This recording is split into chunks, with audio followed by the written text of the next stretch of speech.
आप देखते हो किसी के टांग कट गई, किसी का हाथ कट गया, किसी की आंखें फूट गई, कोई कोढ़ से पीड़ित है, किसी को कैंसर है, किसी की जिह्वा में कैंसर है, किसी के कहीं पर परेशानी है। ये कारण क्या है? अब वो सोचता है कि मैंने इस जन्म में कुछ ऐसा किया नहीं, भगवान कहाँ है, मुझे क्यों दुख दिया। तो ये हमारी बालकों वाली बुद्धि है।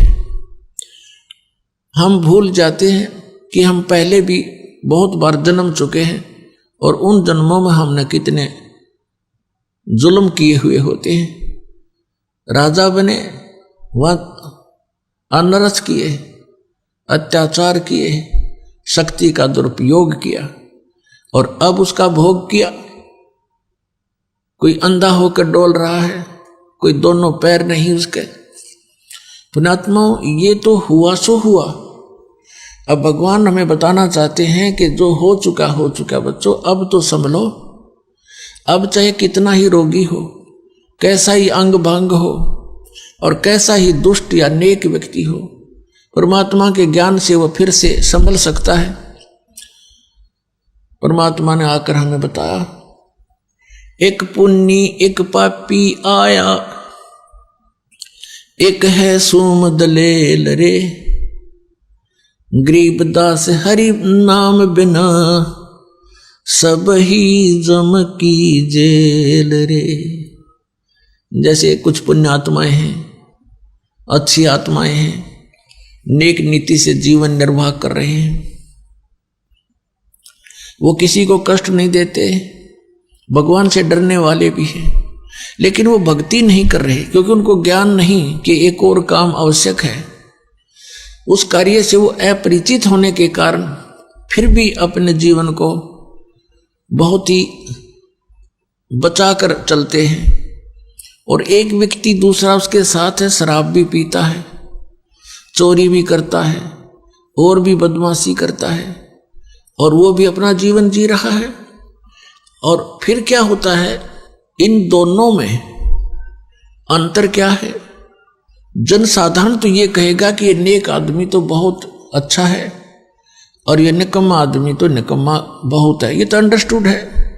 लेकिन जब हम इस अध्यात्म ज्ञान से तोलेंगे, जितने वो अच्छे और बुरे हैं वो तो है ही हैं, लेकिन जीवन दोनों का ही व्यर्थ है। अब ये कैसे कि जैसे एक खेत है, जमीन है 1 एकड़, वो बा रखी है, संवार रखी है, उसमें घास फूस अड़ंगा है नहीं, खरपतवार से रहित है। और दूसरा किला है, उसमें झाड़ बोझड़े जंखाड़ नेरे उगे हुए हैं, कांटेदार झाड़ी है, किक्कर बबूल जाम गया है। एक वो एकड़ जमीन है। यदि उस बाहे संवारे खेत में, एकड़ जमीन में बीज नहीं बोया तो दोनों एक जैसे हैं। उस बाहे संवारे का क्या लाभ हुआ जब बीज ना बोया था?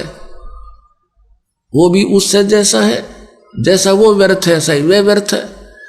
तो कहने का भाव ये है कि जब हम राम नाम का बीज बोवांगे, फिर वो अच्छा व्यक्ति तो अच्छा और गणा हो गया।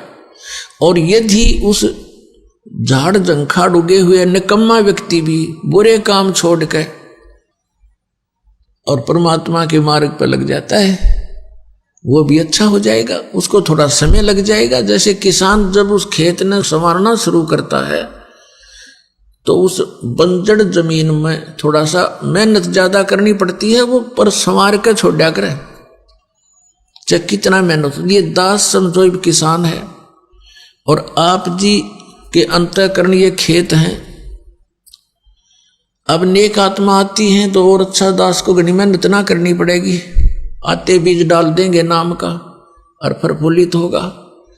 और जो शराबी कवाबी है, रिश्वतखोर है, चोर है, ठग डाकू है, वो बंजर जमीन है, वो भी अगर हमारे संपर्क में रहेगा तो किसान का उसके ऊपर कभी कस्सी बजेगी, कभी ट्रैक्टर चलेगा और कभी हल से तो उसको साफ करके छोड़ेगा और फिर दोनों एक से हो जाएंगे।